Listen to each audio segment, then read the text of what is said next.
Welcome everybody to Open Your Minds with the Junior. Again, this is the first installment of our sports talk. So what we're going to go into is a sport that I'm passionate about in basketball, and we're going to rethink how we choose the best players in the NBA. And what I'm going to do is I'm going to give my criteria of what I believe makes the best players in the NBA, and then I'm going to give my top five as well. You're welcome to come to the comment section and talk and bring your top five to the list, and also bring your debates or bring your statements or feedback of why you believe these top five are there, or why you think my list is not a good list. Whatever you got, bring it, we'll talk about it. Cool. So this is my criteria for how I choose the best players in the NBA. So the first thing I choose is era awareness. How will these players survive in any era in basketball? Will they be a great player in the 80s? Will they be able to lead a team to a championship in the 70s? Will they be the best player on their team in the 90s? Would they survive in the 2000s? I think about all of those, and that helps with, for choosing the best players. The second thing is their overall impact on the team. How are they offensively? Are they a great scorer for their team? Are they a great rebounder for their position? Can they pass the ball for their position? How are they defensively sound? Are they a defensive presence for their team? And can they hit free throws? Can they hit three-pointers? Field goal percentage? All of that. Are they good stealers of the basketball? Can they block shots or alter shots? All of those, their overall impact on the team. The third thing I look at is their leadership skills. How this player leads their team. Is their impact on their team to the point where they can will their team together when everything else is going wrong? They can bring them back together. They can help calm the team down and help them gel together to the point where they actually win the game, or all of that. The fourth thing we look at is their absence. How is this player's team going to play when they're not on the court? Is their presence missed so much to the point that they don't make it nowhere without them, or can the team survive without them to the point where they're almost like they can be traded or they can be moved somewhere else and the team can still succeed as a team? And then number five, their clutch performance.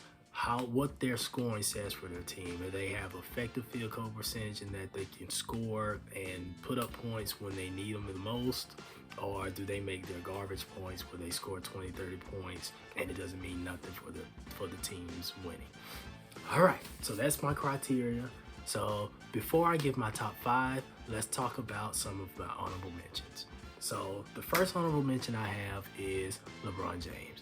The reason why I have LeBron James as an honorable mention, I still believe he's a top 10 player in the league, but I believe the impact, we're seeing it now. Father Time is starting to affect LeBron James, as he's had 2 injuries in the last 2 years that has interfered with his play. His impact on the game is not as much as it used to be.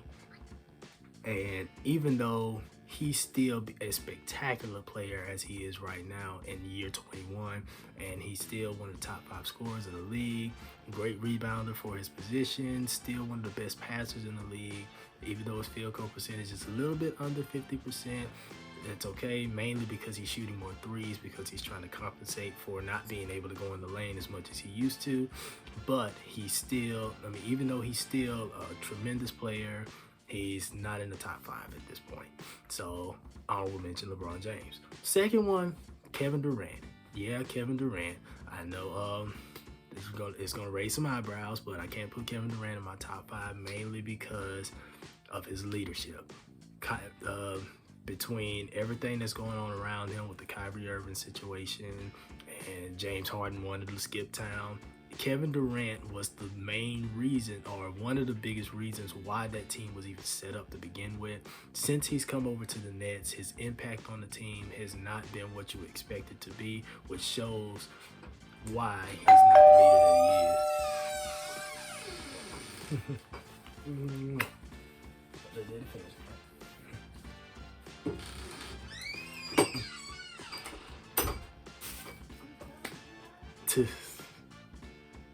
So yes, with Kevin Durant, I can't put him in my top 5. Then you got Luka Doncic. Yes, I said it, Luka Doncic. Yes, he's in the top voting for the MVPs. Yes, he's walking 30, 40, 50 point scoring guy. You know, he's what James Harden was for the league 4 years ago, in which he can score all in any kind of way. He's strong. I mean, he's not the fastest, not the quickest, not the strongest player, but he somehow finds a way to score. And it's crazy how he's doing it. Some ways you don't even know how he's doing it, but yes, he's doing it. But in many ways, he's a defensive liability. Yes, sometimes he's at the right place in the right time in which he can get a steal or he'll get a block, but he's not known as a defender. In some cases, he's a defensive liability. So I can't put Luka Doncic in my top 5. He may get in there one day, but not right now. Nikola Jokic, he's another one that's an honorable mention. Mainly because, I mean, yes, he's a 2-time MVP. Yes, he led that Nuggets team without his second star, and he was able to get them into the playoffs and all of that good stuff. But he's yet to take that next step. And until he does, he's not going to get in my top 5. And in some ways, again, he's a defensive liability. Well, yes, he's a big body and he's a bruiser, but he's not what you call a defender down there in the post. So I can't put him in my top 5 yet, mainly for his overall impact for the team. Another honorable mention, Steph Curry. Yes, Steph Curry. To me, Steph Curry is just a fast Steve Kerr. Like, he's a guy that can shoot anywhere on the floor. It makes sense why Steve Kerr is his coach, because he sees a lot of into him.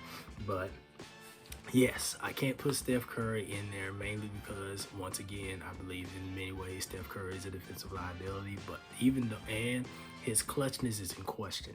Leadership, pretty good. Even though we don't believe he's the leader of that team, Draymond Green is probably the leader of that team. But Stephen Curry, not in my top 5. I don't think he will survive in any other era other than the era he's in right now. Yes, by far, he is going to be a Hall of Famer, and he's going to be a legend for everyone to notice because of how the fact that he has made the 3-point shot, the shot that everybody wants to take now. He's revolutionized how the 3-point shot is taken. He's made people that has never wanted to take a 3-point shot in their life, now they want to be 3-point shooters, and it's all because of Steph Curry. Because of that, he's going to be a legend, and because of that, he's going to be a Hall of Famer. But still can't put him in the top 5, even though he is an MVP, a champion, all that. It's funny how 3 of the guys that are on my honorable mentions are champions, and yes, part of that should put them right in the top 5, but there's more. I mean, we're starting to see how these players are when they're in different situations. Anyway, so another honorable mention, Anthony Davis. The reason why I got Anthony Davis in is because his leadership skills have yet to be seen. Even though right now he's on an MVP tear, and I believe if he continues to play the way that he's playing, he will win the MVP if the Lakers make it to the playoffs. And if the Lakers manage to get into the top 5 or even the top 3 seeds in the West, which is going to be hard to see considering the teams that they're going to have to go past. We don't know if the Lakers are going to make the playoffs. They might make the play-in tournament if they continue to play that they're playing right now, because they are playing a little bit better. But again, Anthony Davis, he's injury prone, and even though he has the potential to be a top 5 player, it's a lot of question marks on Anthony Davis right now, which is why I can't put him in my top 5. Another honorable mention,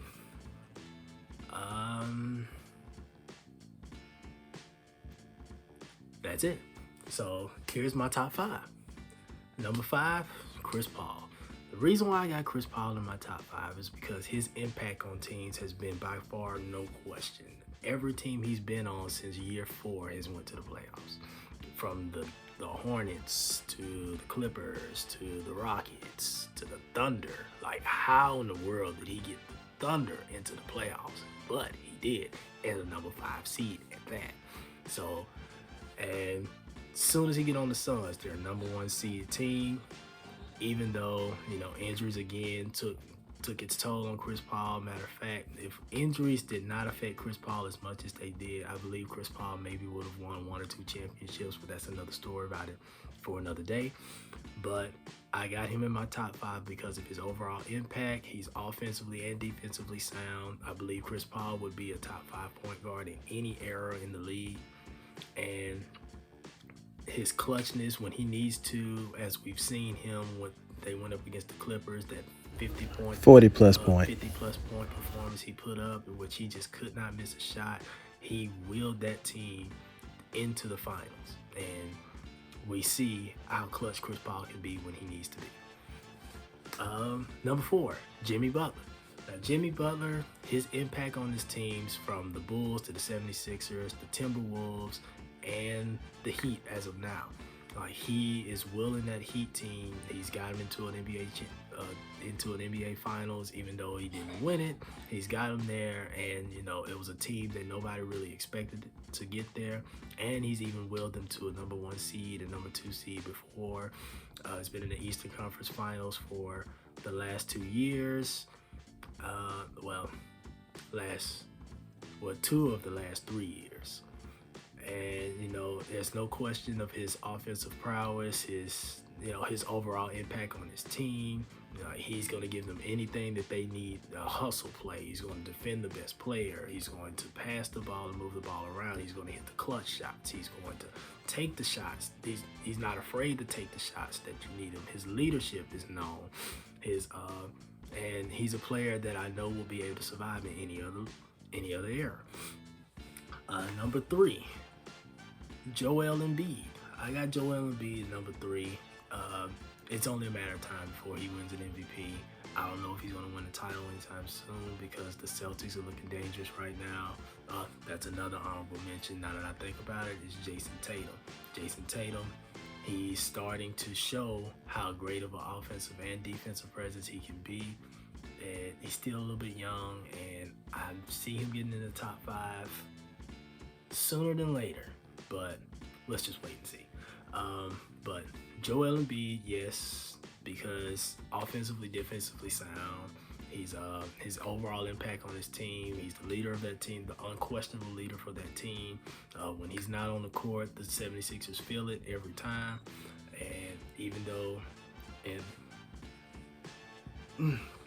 honestly believe I would have loved to see Joel Embiid go against Shaq or against Akeem Olajuwon or Dikembe Mutombo. I don't know how those matchups would have been, but it would have been fun to watch, I'll tell you that. Number 2, and again, I'm going to go ahead and say this. For the sake of this top 5, we're going to say that everybody's healthy. Kawhi Leonard. Well, Kawhi Leonard is a healthy top 3 player in the NBA, hands down. Scoring, he can score whenever he wants to now. Defensively sound, that's the reason why I call him the Claw. He's going to defend your best player on the floor. He can move the ball around when he needs to. He's going to rebound. He's going to make the plays that you need him to make. Clutch plays, he's shown that with his entire run with the Raptors, that whole entire 1 year.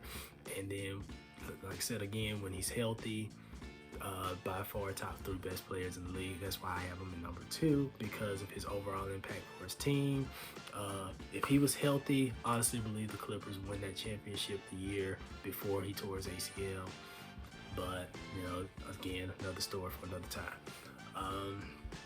And number 1, I don't think nobody has any arguments about this. Giannis Antetokounmpo, the Greek Freak, is by far definitely the best player in the league right now. He continues to improve something on his game every single year.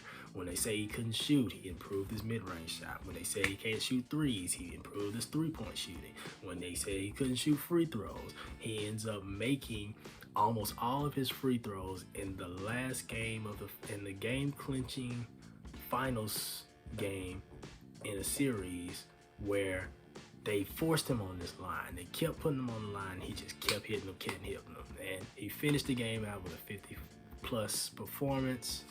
And he just showed that he's going to continue to improve his leadership again. His leadership skills are great. I see him surviving in any era. I mean, a 7-footer that can take 2 or 3 steps and get past anybody and score unstoppably. And his presence is obviously missed when he's not on the court. And that's my top 5. So if you bring your top 5 list, show me, tell me who you feel, give me your feedback, let me know what you think about this list, and let's open up and let's just talk about it. Come to the comment section if you like this video, like, share with your friends, all that good stuff. Again, I love you guys. God bless you all, and let's continue to open our minds together.